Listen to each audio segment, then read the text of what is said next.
Assalamualaikum warahmatullahi wabarakatuh.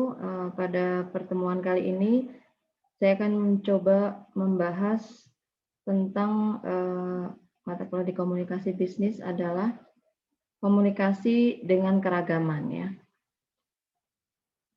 Untuk komunikasi dengan keragaman ini tentunya didasarkan pada berbagai budaya yang ada di Indonesia ataupun mungkin tradisi-tradisi yang ada di negara-negara lain yang tidak kita sadari bahwa hal tersebut bisa menimbulkan perbedaan dalam berkomunikasi. Untuk memahami peluang dan tantangan dalam komunikasi lintas budaya di sini, ya, hal ini biasanya disebabkan karena adanya perbedaan mengartikan tanda-tanda verbal dan nonverbal, ya. Kemudian di sini juga dipengaruhi pada saat seseorang mengirimkan pesannya atau komunikasinya kepada orang lain, sehingga bisa dapat saja dipahami dengan mudah atau tidak. Jarang juga banyak yang tidak mengerti apa yang akan disampaikan oleh lawan bicaranya. Komunikasi lintas budaya di sini coba mengirimkan pesan antara individu yang berbeda budaya tentunya. Ya, perbedaan ini tentunya menjadi hambatan yang terkadang kita anggap sepele tapi bisa menimbulkan suatu hal yang perbedaan yang cukup membuat kita bisa berselisih paham misalnya dengan teman kita, ya.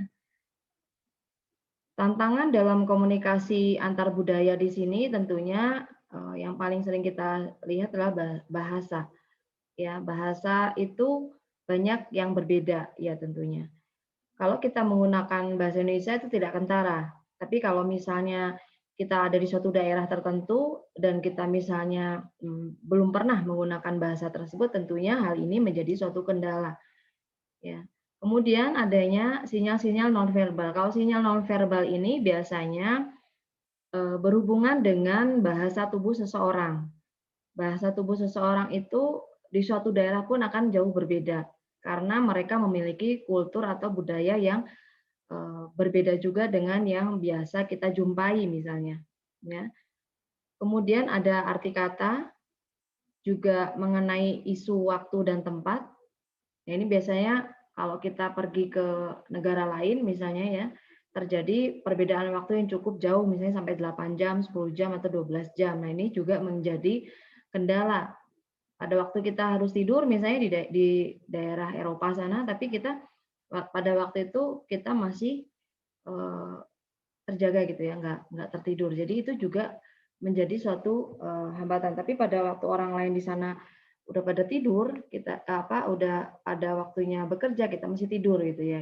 Itu juga menjadi suatu kendala waktu dan tempat. Sehingga bisa menimbulkan produktivitas kita turun juga ya.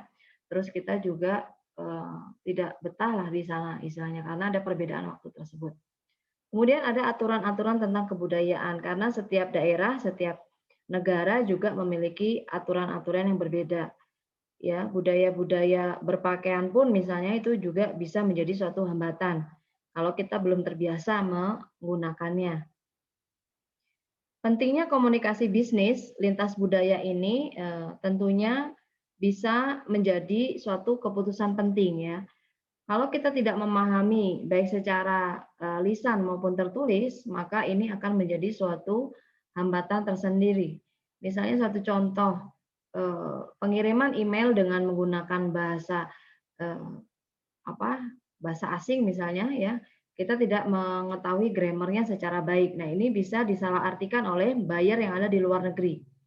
Nah, inilah yang menjadi kendala bagi kita apabila terjadi perdagangan bisnis internasional. Tapi kalau untuk masyarakat Indonesia sih pada umumnya kalau kita memiliki rekan di luar daerah misalnya bahasanya pun bisa kita tata menjadi bahasa Indonesia yang baik dan benar. Dan ini jarang terjadi selisih paham. Selisih pahamnya itu biasanya pada saat kita berkomunikasi tatap muka ataupun secara langsung. Nah, itu biasanya banyak terjadi kesalahpahaman di situ karena mungkin suaranya terlalu keras ya kan atau bahasa tubuhnya yang cuek atau mungkin bahasa tubuhnya tidak sesuai dengan kebiasaan budaya yang biasa kita punya. Itu biasa-biasa orang pesisir ataupun orang pedalaman, karena mereka pun jangkauan akan teknologi dan kebiasaannya pun jauh berbeda dengan kita. Dan kita yang di dunia yang jauh lebih bisa menerima budaya lain, seharusnya kita lebih bijaksana dalam mengatasi perbedaan orang-orang yang ada di daerah tersebut ya, bukan malah semakin tersinggung. Di sini ada hal yang harus diperhatikan ya. Yang pertama, mengakui dan mengakomodasi perbedaan budaya tersebut. Ya, artinya kita lebih memahami ya kan, lebih apa namanya, peduli ya apa yang dimaui lawan bicara kita yang dari beda daerah ataupun beda negara tersebut. Kemudian komunikasi lintas budaya yang efektif bergantung pada pemahaman terhadap perbedaan budaya. Nah ini artinya kita harus lebih mengerti bagaimana budaya mereka sendiri, ya. Walaupun mereka juga seharusnya mengerti apa yang menjadi budaya yang kita punya misalnya ya. Selanjutnya, pemahaman terhadap perbedaan budaya dapat mempermudah hubungan bisnis sekaligus dapat meningkatkan reputasi perusahaan ya ini pasti ya. Karena dengan memahami tersebut kita bisa saling mengerti, bisa saling bekerja sama bahwa perbedaan tersebut adalah bukan hal dalam hal yang prinsip itu tidak menjadi masalah dan tidak merugikan satu pihak dengan pihak lain terutama dari segi bisnis karena kalau dalam bisnis itu tetap harus win-win solution. Terus di sini ada mengenali perbedaan budaya, ya ini dari nilai sosial, peran dan status, pembuatan keputusan, sikap terhadap waktu, penggunaan ruang, konteks budaya, bahasa tubuh ini penting. Dan bahasa tubuhnya membalikan badan itu sebenarnya bukan berarti cuek, tapi mereka mungkin ada keperluan lain.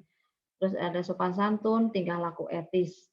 Nah inilah yang harus dikenali perbedaan-perbedaan tersebut dan kita tidak menganggap perbedaan tersebut menjadi suatu kendala yang berarti, tapi kita lebih memahami apabila kita ingin berhasil dalam hal berbisnis maupun bekerja. Caranya menghadapi hambatan di sini ada mempelajari bahasa orang tersebut ya. Misalnya kalau kita udah stay di suatu daerah, kita udah lulus nih S1 ya, terus kita harus pindah karena kita melamar pekerjaan di Medan misalnya ya, atau di daerah Palembang misalnya. Kita belajar, ya kita belajar sekarang lebih mudah bisa lewat YouTube, bisa lewat media online lain ya, mempelajari bagaimana sih tabiat orang Palembang, bagaimana cara komunikasi mereka, terus kebiasaan hidup sehari-hari bagaimana. Nah, itu semua bisa dipelajari dengan mudah saat ini ya. Tidak harus kita membuka buku atau membeli buku. Nah, itu sangat susah nanti ya. Terus menggunakan perantara atau penerjemah. Biasanya perantara itu kita memiliki satu teman dekat misalnya.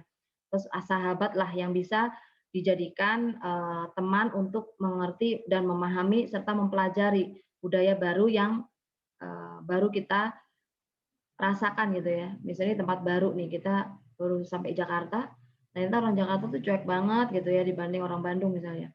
Itu bisa kita pelajari dengan teman, misalnya kita punya teman kos nih, kita tanya-tanya deh, misalnya dia udah lama di Jakarta, gimana sih kehidupan di sana, gimana orang-orangnya ya, memang gayanya cuek ya, kita ikut cuek aja. Maksudnya ikut cuek ini dalam arti yang positif, artinya kita tidak mudah misalnya bawa perasaan gitu ya, nggak usah baper kenapa ya dia cuek misalnya gitu ya, nggak usah ya memang udah budayanya seperti itu dan kita nggak usah sakit hati ataupun apa ya kita pahami saja.